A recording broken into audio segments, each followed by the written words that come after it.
Welcome to another episode of The Brand Called You, a podcast and podcast show that brings you leadership lessons, knowledge, experience, and wisdom from thousands of successful individuals from around the world.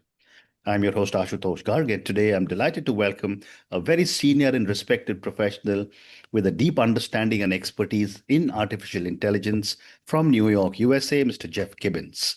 Geoff, welcome to the show. Hi, Ashutosh. It's great to be here. Thank you. Thank you. Geoff is the founder of Human Machines, which is a human AI transformation company. So, Geoff, my first question for you, you say the AI revolution is already here. Why do Yeah. so many leaders still behave as if it is a future problem? Yeah, it's a really interesting question. I would say it's a pretty reasonable assumption from people to think that it's not quite here Mhm. because so much of what people are told that will happen from AI isn't happening yet. Mm. So if you think about it, like immediately when, let's think back a few years to when ChatGPT came out and people were astounded by all of the things it could do in seconds and all of the jobs it could immediately replace. I think there probably would have been people at that time who would have been thinking, wow, the job landscape in 3 years will be absolutely transformed.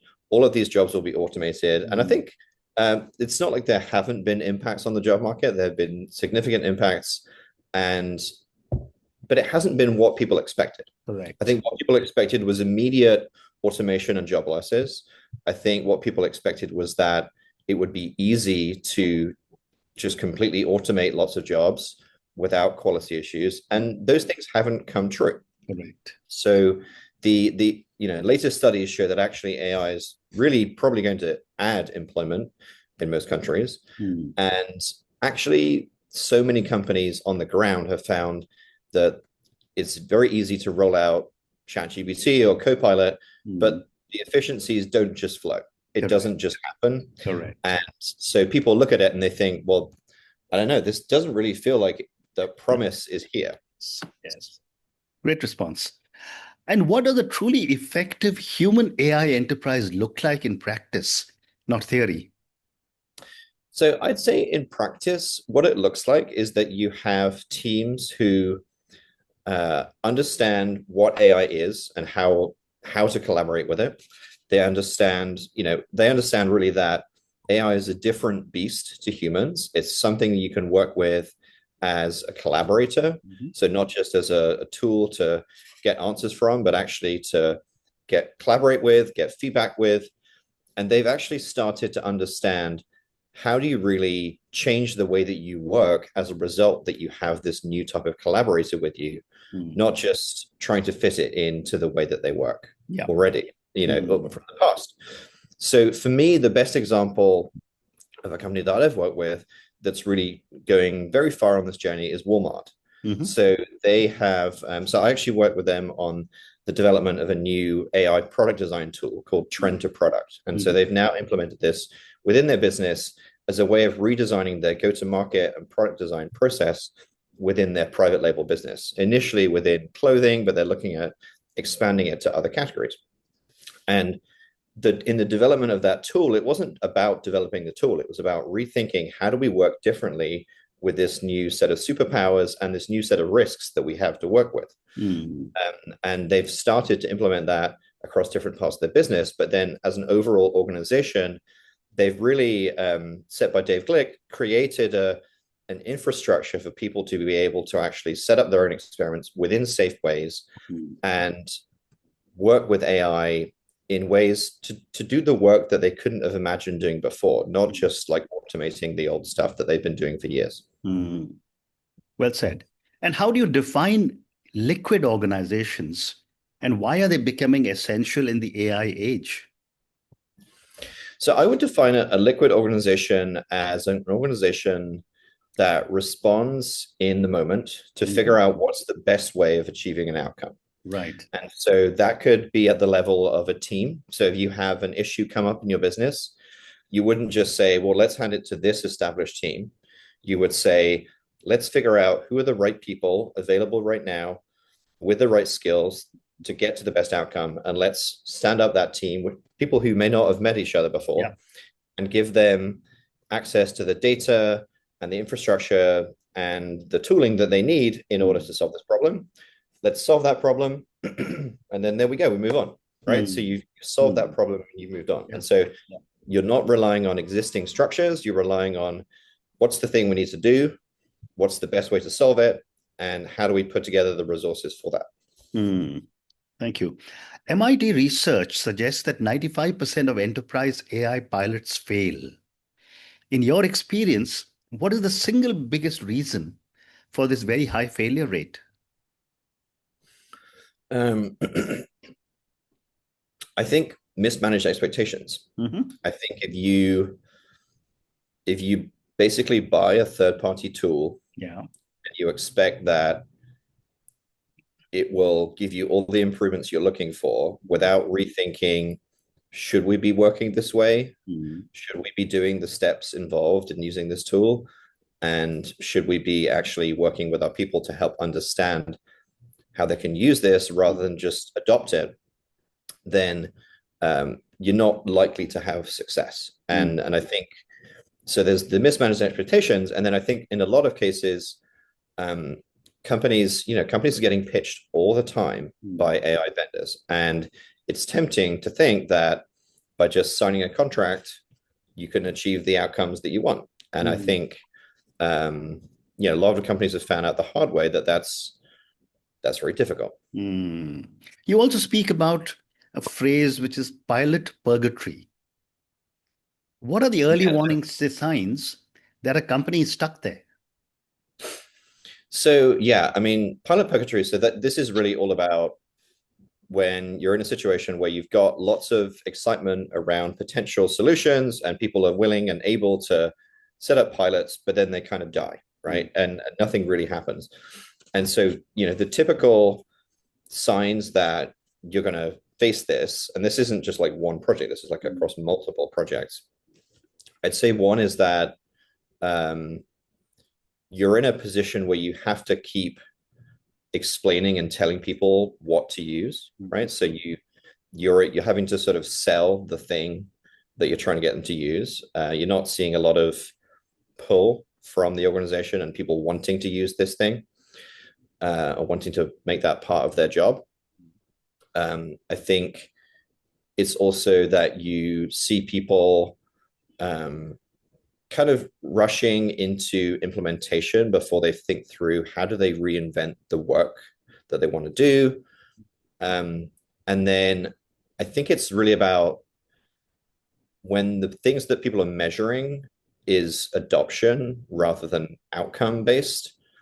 That's a good sign that you're really in a situation where you're trying to optimize for usage of something rather than the actual impact that it's going to have. Thank you. What are learning flywheels, Geoff, and why are they so critical for getting a sustainable competitive advantage? Yeah, so I think if you think about like a typical workflow or a process, it basically performs at a certain level and usually kind of stays at that level, right? So let's say I'm working on, let's say I'm using like a content marketing automation tool. And I would be thinking about, having a certain quality rate that I want to achieve with the output of the tool. Let's say, like, I want to make sure that, 95% of the content it generates is ready for use, for example, without human review or editing or changes. You'd expect that would not change, right? But you'd hope to just maintain it consistently. With a learning flywheel, what would happen is that you have humans and AI working together so that the humans are getting better and the AI is getting better over time. So what that might look like, let's say, take the example of content marketing. Let's say you'd have a system whereby AI would be able to suggest ideas for content, and then the humans would be able to provide feedback on those ideas, not just implement them, like actually provide feedback. And then as a result, the AI gets better at making suggestions because it's learning what actually works. Yeah. So that's sort of like a typical thing. Like people think of, okay, yeah, I'm going to provide feedback and the system learns. The flip side of that, though, is what if the humans actually get better, right? So rather than just humans pressing like approve all the time, what if the humans actually, through that process, learn to understand what are the things through the feedback that AI gives them that actually helps them to make better decisions, pick up on the signals of what content actually works and doesn't work, so that over time they are becoming a better approver, not just helping the AI to get better at generating stuff. And in the age of AI, to continue with your point, what becomes of human thinking? What skills matter more, not less? Yeah, great question. So I think it's a really interesting question, because I think if you look at, I think an example that people talk about a lot would be the realm of computer science. So I'll take that as an example. So, I think like over the last 10, 15 years, so many people have been told you need to go into studying computer science. That's going to be the great way to get a career and stuff. And unfortunately, there's a lot of people who are finding right now that they've studied computer science, worked hard for years, but actually it's really hard to find a job because AI is now really good at coding. Now, I think it's really important at this point to understand that there's a distinction between computer science and coding. Correct. And so computer science is really a foundational discipline of understanding how do computers think, how do architectures work, how do you actually build systems, how do you build systems that are effectively working with humans. Right. Coding is like an extremely narrow executional part of that science. I think what we found is that people have been told, if you learn this extremely executional skill, you'll have a great career. What I think people might have done better with would be to learn about the fundamentals of how do computers think and work, because those skills are probably even more important than ever. Right. So the coding is being automated, but the fundamental understanding and mental model of like, how does a computer think, work, and interact with the world, that's much more important than ever. Amazing. Geoff, you contrast an AI first approach with an AI second approach. Why is this distinction so important for leaders to understand? Yeah, so there's a lot of conversations you'll hear people say they want to be AI first. They want to sort of think about embedding AI into everything they do. And in the same way, I used to work at Accenture, and it used to be cloud first and digital first, and whatever it was first. And I think, I guess the first thing is it's really hard to be first at everything, right? So you have to set priorities in your business. So if you're AI first, what are you putting second? I guess would be the first question I would ask. And then the other thing is that I think, and this is something I've seen so much, people run into adopting and implementing a technology without thinking through what they want to achieve. Right. And whether or not AI actually is the right solution for that. So the way I think about it is, let's think about outcomes first, and how do you define the outcomes that you want, and then figure out the right solution for that, which could be AI, it could be generative AI or machine learning, older form of AI, or it could be something entirely different. Right. And so I think if you have that outcomes first orientation, you're probably going to find a better solution rather than thinking, I want to implement AI. How do I do that? Very well said. Thank you. Why do technology-led transformations often underperform people-led ones? I think it's probably the people is the reason. Yeah, I think, it's generally seen in most transformations, from my time at Accenture, for example, that probably 60, 70, 80% of the success of a transformation program, if it's really about adoption of technology, comes from the people and human factors. And it's interesting because this is not a new thing.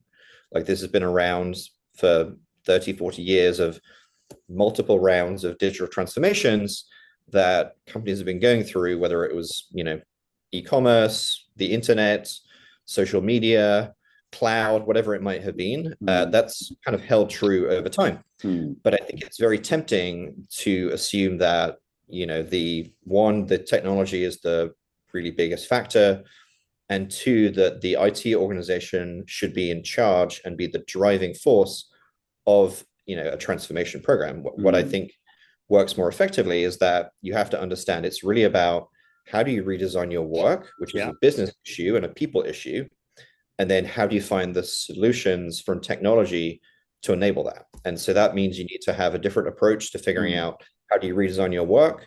How do you think about the outcomes you want in your work? Mm. And then how do you involve the right people so that you're reinventing the work and reinventing the way that the business works? And then IT and finance and legal are playing a role in enabling that transformation, but they're not necessarily the drivers of that. Thank you. And how must leaders learn, unlearn, and relearn to stay relevant in an AI-driven world? Yeah, really interesting question. So I would say, if you think about the role of a leader over the last several decades, it's often to be the person that has the answers. Correct. Right. So like they are promoted and put into a position of leadership because they have expertise and they know what's the right answer. I think in the age of AI, what we find is that everyone can get an answer, and it's probably like a pretty decent one just by consulting AI, right? So you could assume that, even in a domain that you know nothing about, you could ask Claude or ChatGPT, you could do some deep research, whatever it is, you can come up with the answer. And so in that kind of world, what's more important is not the answer. It's actually about, number one, like what's the right question to ask? And where should you be directing your efforts and your attention and your questioning? And that really takes domain expertise in terms of understanding what's likely to happen, what are the likely risks in a situation, what are the likely opportunities. And it also, number two, requires real evaluation of an answer, right? So it's very easy to get an answer. It might be right, it might be wrong, and it might not be right for you and your organization, right? So it might not be the right path to follow. Right. And I think what I see a lot is that you have people are just very easily susceptible to just following whatever the AI says because it seems like the right answer, even if it might not be the right answer for their organization. You just mentioned that, because of AI, a lot of people who are not yet leaders can also find answers. And therefore, a follow-up question for you is, how should boards and senior executives rethink accountability when decisions involve AI systems? Yeah, it's really a tough one. So I think ultimately, right now we're still in a world where a human needs to be ultimately accountable for these things, right? And so I think what can't happen is like the passing of the buck and saying, well, it's just the AI system, it's nothing to do with me, right? Like as a leader who is overseeing systems and overseeing like human AI teams, you need to be understanding that it's up to you to make sure that whatever decisions are made, you have to own as a human, right? So that's kind of the first thing. The second thing I think is that if you think about humans as the ultimate owners of a decision, you have to make sure that you have a really good sense of what are the most critical decisions and who's actually accountable for those types of things, right? So understanding if something goes wrong, like who's on point for making sure that we solve that, and who's accountable for that. So like, for example, so I know actually like that there's somebody I've worked with called Reed Blackman. He's an AI ethicist, and he works on what he calls the ethical nightmare challenge. And what he says is that you should really understand what are the biggest issues that might happen in your business, and then pre-plan for who's going to be in charge of solving those things. And I think that's a really good lens for thinking about these things. Yeah. How can individuals strengthen their judgment and discernment as AI becomes more and more capable? Yeah, so I think the risk with working with AI is that, you just kind of lose sight of your judgment, right? You just kind of follow the answer, and then you end up in a spot that you didn't really direct. And it's easy. It's kind of can be fun, right? You get a lot of positive feedback of like, wow, it really likes my answer, and let's go further and do more with this. I think the first thing is just to stop, right? Like when you actually get some kind of response from an AI system, whatever it might be, stop and think about it, right? Just don't just like run straight into the next thing. So just as you would in working with a human, right? So if you're working with a colleague and they provided you with a presentation, you'd probably read it before you forwarded it on to a bunch of people, right? Same principle. The second, I think, is to actually just diligently think about where you're using your judgment and where you're not, and where you should be focusing your effort, right? So it takes a lot of effort to think, right? And so that's why we like to just outsource our thinking. And I think it's important to think about what are the situations in which I should be maintaining my judgment, I should be strengthening my judgment, and like really focus my time and thinking effort on those things. And then the third thing, which is really just like a hypothesis and a hope that I have, is that I'm building a tool that actually helps people do that. So I'm building a tool which was actually just released in the Chrome Web Store today. It's called Corrix, Corrix, and it's an AI collaboration coach. And so the idea of it is that you install this in your Chrome browser, and then as you're working with ChatGPT or Gemini or Claude, you can then get feedback in the moment from this little coach that says, hey, are you sure that you agree with that? Like, should you take a step back and think about that? If you're kind of getting into that mode where you're not critically evaluating, it provides you with insights around how your collaboration style works and give you suggestions. And then if you opt in, you can share some of the anonymized data back to the system, and it will show you how to compare to other people too. So it doesn't actually set any of your conversations off, but it helps you to figure out how you compare and what you can get better at. Amazing. I have time for two more questions for you. Yeah. What misconceptions about AI worry you the most as of now? Yeah, that's a tough one. Okay, so misconceptions. I think the misconception is that I don't know if it's the most worrying, but it impacts a lot of things, is that it's one thing. And I think it's really hard to stop yourself talking about AI as if it is one thing.